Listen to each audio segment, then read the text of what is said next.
Hey, Bob, let me ask you this, man, because I read somewhere where you said that Super Bowl III... Hold on. Let's line this up properly. Okay. Super Bowl III, Baltimore Colts, the power of the NFL, taking out the upstart New York Jets from the AFL. You guys were the biggest favorite in Super Bowl history, right? No way you could lose. You end up losing 16-7.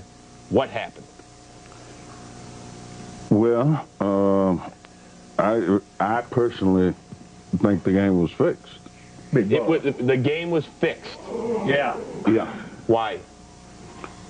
So Michael and his peers could make the money that they'll make. Michael Irvin? You made the league better, is that what you're saying, if you guys lost?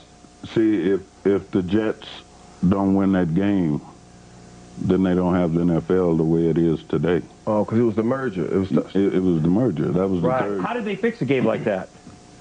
See, the quarterback. Yeah. If you remember, we were inside the 25 times in the first half. Right. And come away with no points. Right. Which is not a characteristic of a Colt team. But nobody came to you and said, "Hey, Bubba, here's No. Well, who did they go to? Sorry. You see how Bubba looked at that Chris? You're trying to get me killed. But who did? So they went to the quarterback. That's what you feel. That's what you feel. I know he was in on it. Yeah. If you go way back and look at all the Super Bowls when it's Super Bowl week, now they run every Super Bowl, right? Right. Now when you get to 3 this year, when you just happen to be watching it, you'll see Jimmy Orr standing down in the end zone like this. Nobody is within 30 yards of him. He's the primary receiver. Right. And Earl never looked that way. You're talking about Earl Morrall, your quarterback there. Was there ever a time during the game? You're really trying hard. Well, I mean, we can all look it up there. Please don't punch me. Please do. Don't hurt him. Did this come to you years later, the day of the game? I mean, 'cause this is kind of serious stuff here that you're throwing out on the table. No, this was the day of the game. That you felt that the way. night of the game.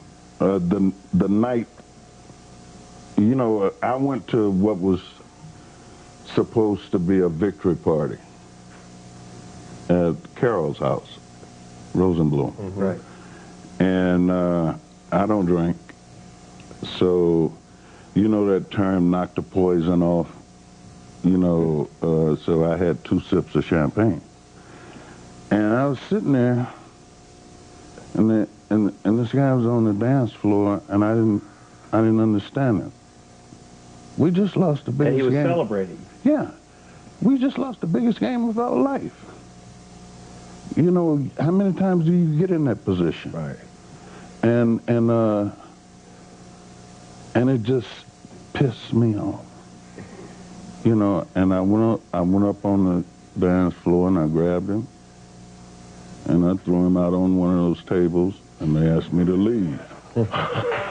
You know, and on the way home, on the way back to the hotel, I'm in a cab, and you know you can look up and you see the cab driver looking at you, and I said, I looked at him about 3 times before I said anything, and he said, "Are you Bubba Smith?" I said, "Yeah." He said, "Man, don't feel bad."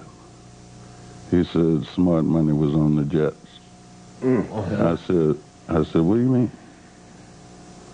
He said, "It came down how I live. That put your money on the Jets." So was Earl Morrall driving the cab, too? Okay, that's enough. You are a dirty man. You are a dirty man. That is not nice. No, the league. Exactly. Hey.